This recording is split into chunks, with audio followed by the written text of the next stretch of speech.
Eh bien, bonjour à tous et à tous, chers amis et chers abonnés, et je suis très heureux de vous retrouver. Et comme la tradition s'impose en début de nouvelle année, laissez-moi vous présenter mes meilleurs vœux pour l'année nouvelle, en espérant qu'elle soit très bonne en découvertes et en surprises de toutes sortes, et qu'elle nous fasse, sur le plan culturel tout au moins, rêver. Et quoi de neuf que de commencer l'année avec un film que j'avais à peine vu à l'époque et comme vous avez pu le voir en vidéo, j'avais choisi de me regarder hier soir ce film qui est Oliver Twist de Roman Polanski, écrit par Ronald Harwood avec Barney Clark, Harry Eden et Ben Kingsley. Alors c'est un film qui fait 2h10 qui est sorti le 19 octobre 2005 en salle, en France tout au moins. Et nous avons ici une adaptation de l'œuvre de Charles Dickens, qui s'appelait aussi Oliver Twist, et qui est sorti en 1837. Alors au scénario, tout simplement, hein, c'est l'histoire du film, donc ça se passe. Alors on retrouve comme ça dans un orphelinat de l'Angleterre victorienne, on est en 1837. Oliver Twist qui survit au milieu de ses compagnons d'infortune. Vous savez qu'il est mal nourri, exploité, placé dans une entreprise de pompes funèbres où, là encore, il ne connaît que privation et mauvais traitement. Il endure tout hein, jusqu'au jour où une provocation de trop le pousse à s'enfuir vers Londres, mais pour rejoindre un autre enfer, hein, puisqu'épuisé, affamé, il va être recueilli par une bande de jeunes voleurs qui travaille pour le jeune Fagin, incarné par Ben Kingsley, d'ailleurs, interprétation totalement remarquable, une transformation magistrale dans ce héros un petit peu grimé comme ça, franchement, c'est génial. Alors, c'est là qu'il va vivre, hein, entre Dodger, Bill, Nancy et les autres, et il va découvrir un monde cruel où seul compte la ruse et la force. Et effectivement, il va être arrêté pour une tentative de vol qu'il n'a pas connue hein, sur la personne de Mr. Brownlow. Et Oliver choisit de ne pas trahir sa bande et s'attire la bienveillance du brave homme. Parce que oui, même s'il était avec des crapules, Oliver Twist a du cœur dans ce milieu de salauds. Mais Fagin, Bill ne tarde pas à remettre la main sur lui et l'oblige à participer au cambriolage et de la demeure de son bienfaiteur. Alors, qu'est-ce que je pense de ce film? Eh bien, c'est un grand classique de la littérature. Je pense que, à moins. Voilà, on a quand même tous lu Charles Dickens, qui est quand même un auteur, j'aurais dire, qui est un petit peu l'équivalent de Zola, mais avec quelques siècles d'avance. Mais voilà, comme Zola le fera en France, enfin de son temps, pour critiquer la misère sociale à la fin du siècle, eh bien Charles Dickens le faisait déjà au début de celui-ci, avec notamment des romans comme Oliver Twist, où il va utiliser à la fois l'ironie et, euh, et, le, et le style comme ça pour traduire un petit peu pas la pensée du siècle. Hein, voilà, voilà, on peut dire que c'est un roman, j'allais dire social, pas forcément socialiste, mais social, où Charles Dickens montre que l'on peut être la plus grande puissance de la Terre, je veux dire l'Angleterre, et en même temps ne pas donner à manger à ses ouvriers et faire crever des gosses de faim dans des workhouses et les exploiter jusqu'à la mort, ou presque.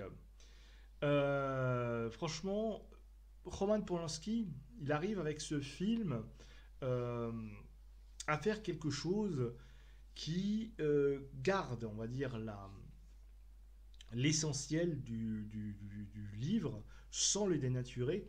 Et il nous arrive dans une reproduction, et c'est ça qui m'a frappé le plus, à nous faire revivre cette Angleterre victorienne. Alors bien sûr, le film a été tourné non pas en Angleterre, il a été tourné à Prague et en République tchèque, mais il a réussi à reconstituer des décors qui donnent l'illusion de l'Angleterre victorienne, et on marche dans des rues boueuses, dans des rues pavées. Les décors sont absolument bien faits, même en intérieur, hein, on arrive à retrouver ces décors un petit peu oubliés de l'Angleterre victorienne, parce que c'est vrai qu'on a toujours, on a toujours appris que l'Angleterre victorienne contrôlait les sept mers, tout ça, le commerce, la révolution industrielle, oui, mais au prix de milliers d'ouvriers qui crevaient de faim dans les rues, qui mendiaient, des enfants qui travaillaient aussi dans des ateliers, etc. etc.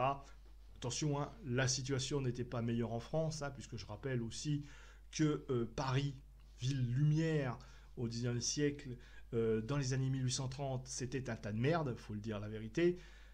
Certains diront que ça n'a pas changé aujourd'hui, mais à l'époque, c'était... Voilà, on entrait dans des rues qui étaient très d'aspect moyenâgeux, qui étaient aussi des véritables coupe-gorge. Londres, Paris, même combat à cette époque. Relisez Vidocq, vous allez voir ce qu'était le crime au XIXe siècle. Et à Londres, bah bien, on était aussi hein, dans cette même esprit où l'on avait comme ça des bandes de jeunes voleurs qui fumaient, qui excroquaient, qui vous dérobaient la course, puis de la bourse, et parfois, eh bien, vous prenez la vie aussi. Hein. Faut pas oublier à quel point la sécurité au début du XIXe siècle était dans les grandes métropoles le fruit de la misère, bien sûr, mais très courant.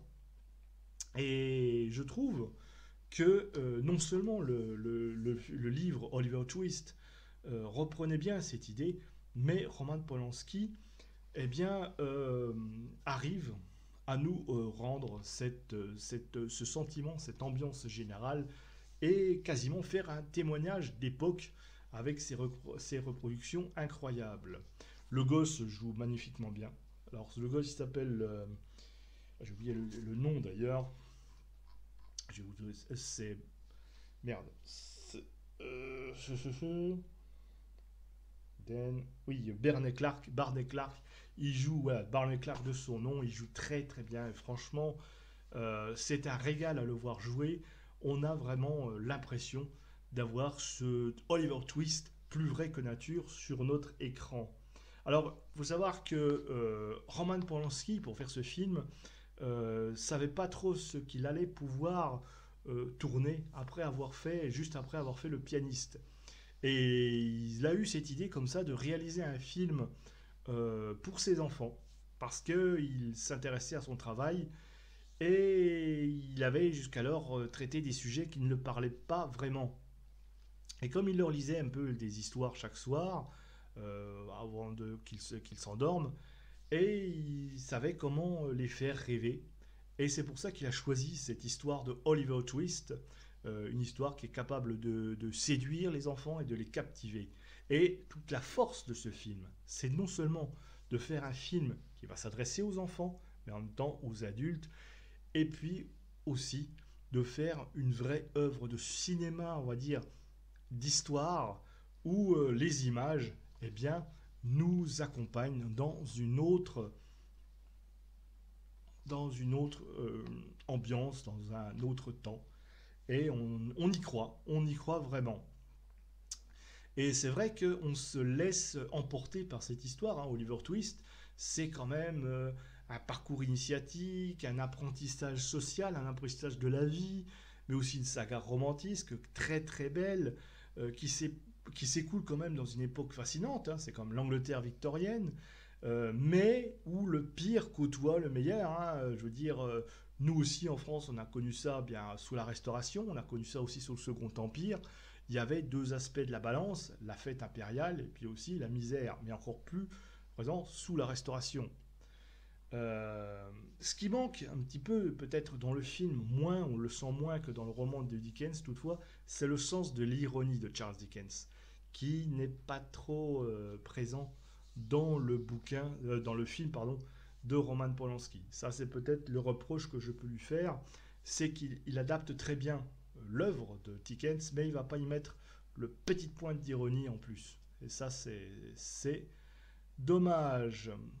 À noter aussi l'étonnante transformation de Ben Kingsley, si vous le verrez jamais, je l'ai vu comme ça, ils arrivent vraiment à le transformer, à en faire une espèce de vieux mendiant, tout ça. C'est absolument incroyable. Bon, je rappelle que Ben Kingsley est un grand acteur, hein. Il avait gagné quand même notamment l'Oscar du meilleur acteur pour Gandhi de Richard Attenborough. Et c'est quelque.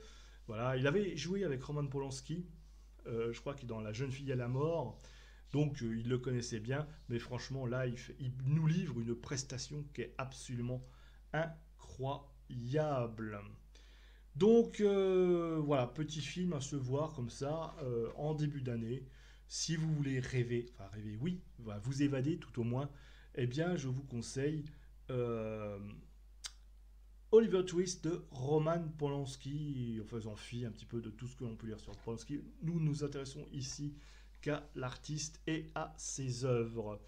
C'est un film qui est absolument bien fait et qui retranscrit très bien l'œuvre, ce qu'a été cette période de l'histoire qui était le début du siècle victorien, hein, dans une Angleterre qui contrôlait les 4 mers ou les 7 mers comme on dit, et qui en réalité, hein, malgré tout le commerce qu'il faisait sur les océans, eh bien laissait un peu crever sa population dans les rues de Londres, comme à Paris, etc. Relisez les mémoires de Vidocq. Voilà ce que j'avais envie de vous dire sur ce film, hein, pour passer un petit peu le début d'année en douceur. Dites-moi dans les commentaires si vous aimez ce genre de film, si vous aimez voir en général lire Charles Dickens. On en parle, on en discute. Et puis moi je vous dis au revoir et à bientôt pour une prochaine vidéo.